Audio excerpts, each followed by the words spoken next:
This is a new target system called the Varmint Target. It's a target which when I take off the lid you'll see, but it comes in a bucket or a can, and the front of the can actually has bucket has a steel armor plating. You can see it's got a greenish tint there. The rest of the can or bucket is made of some type of polymer material, probably some type of nylon. I'm going to try to take the lid off here. It's kind of difficult to do with one hand. So a quick twist, one-handed style, kind of shows you can see that there is a target tucked away inside the can. Now when I flip the on-off switch, I'll flip it to on, you can see that a yellow urethane prairie dog pops up out of the can. Okay. The prairie dog actually sticks up about 8 inches and is approximately somewhere around 4 inches wide. I didn't measure that. But what happens is that when a bullet hits the prairie dog, it tilts it back, flips over, resets, and then pops back up. To give you a little bit better idea of what's happening with the target, we'll see if we can zoom in here a little bit.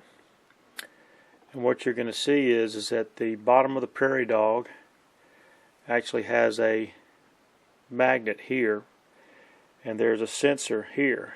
And so what happens when the prairie dog tilts over, the magnet's no longer being sensed by the sensor, which then activates the motor, which turns the crank and causes the target to drop down and then pop back up. When the magnet comes back in front of the sensor, then the motor stops turning.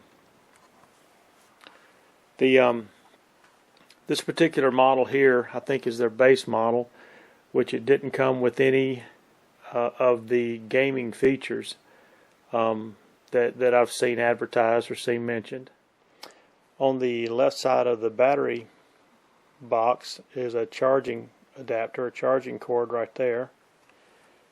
Okay, I changed the lighting a little bit, and we'll see if we can show you a little bit better the mechanisms, how they work on the inside.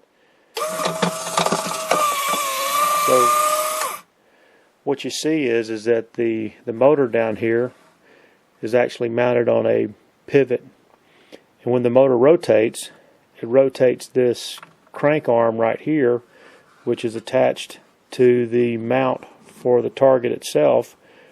And as the motor turns, it goes from one side to the other, and then the crank arm will drop down, which in turn allows the target to drop down.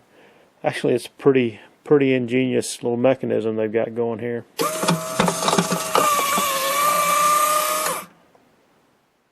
See if I can show you a few more times. Flipping over.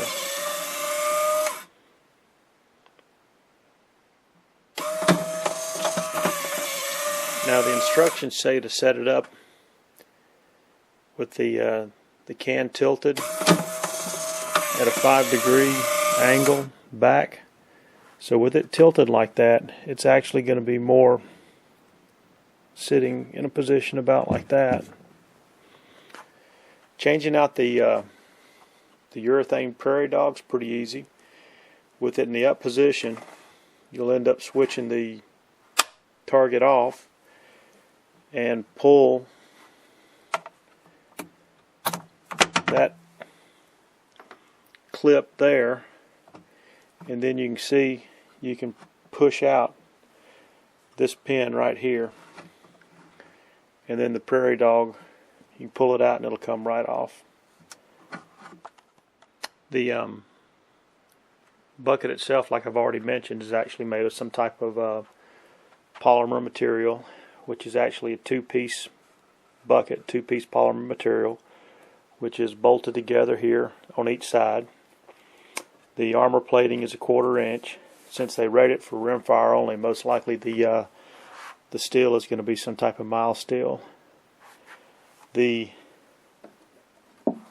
lid that goes on there actually has a lip here, which helps keep the lid centered in the bucket. And then the bar that you see here, the green bar, it's what's used to nest the ends of it here, to nest up under the tabs over here, so that it'll lock in place. So when you lift it up, pick up the bucket or the target assembly, it'll actually stay in place, and it can carry the weight of the target. The bucket weighs about 36 pounds. I hadn't weighed it yet, but that's what it says in the specifications. The as you can see, I haven't shot it yet. The urethane target itself, according to the manufacturer specs, states that it's good for 6 months or 300 to 600 hits with the rimfire ammunition. Most likely, it'll probably take more if you can just plan out where you're going to shoot first. Work with some headshots and then work your way down the body. So if you shoot up, say for example, if you shoot up the middle zone right here first, and the top of the target becomes weak, flipping over in the front or the back, then you actually wasted some good usable area shooting up here because you wore out the center of the target. So I recommend starting at the top, working your way down. Again, I haven't shot the target yet, but I've shot some of these urethane targets before, and they're pretty durable. But I'm looking forward to putting some holes in it here shortly.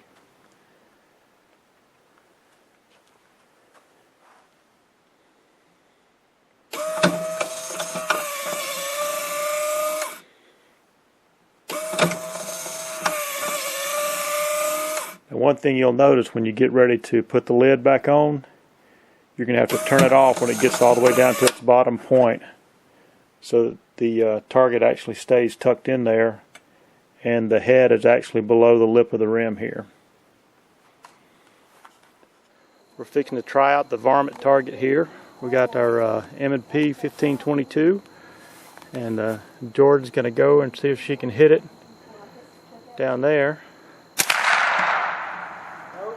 Come here. Hey. She got one.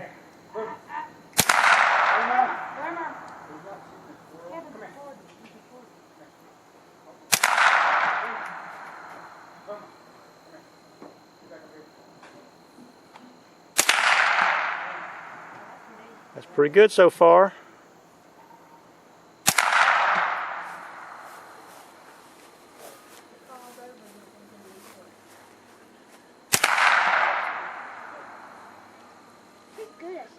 She's doing good. Well, I'll tell you what, you're doing a great job.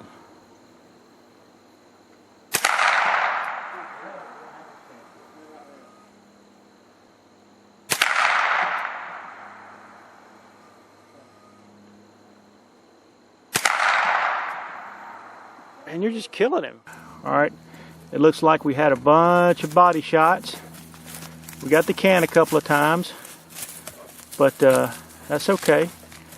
It doesn't look like it did any damage to that can, just like it's supposed to. Let's see here. Everything looks good down on the inside. And here in the back, you can see the back of the target here, where the holes have pretty much closed up.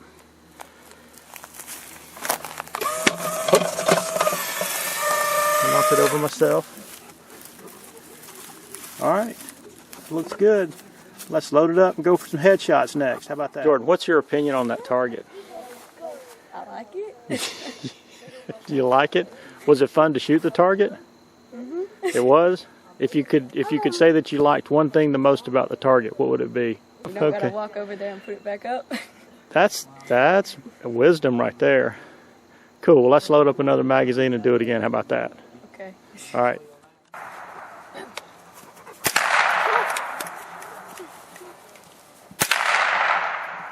And you got a pattern going there.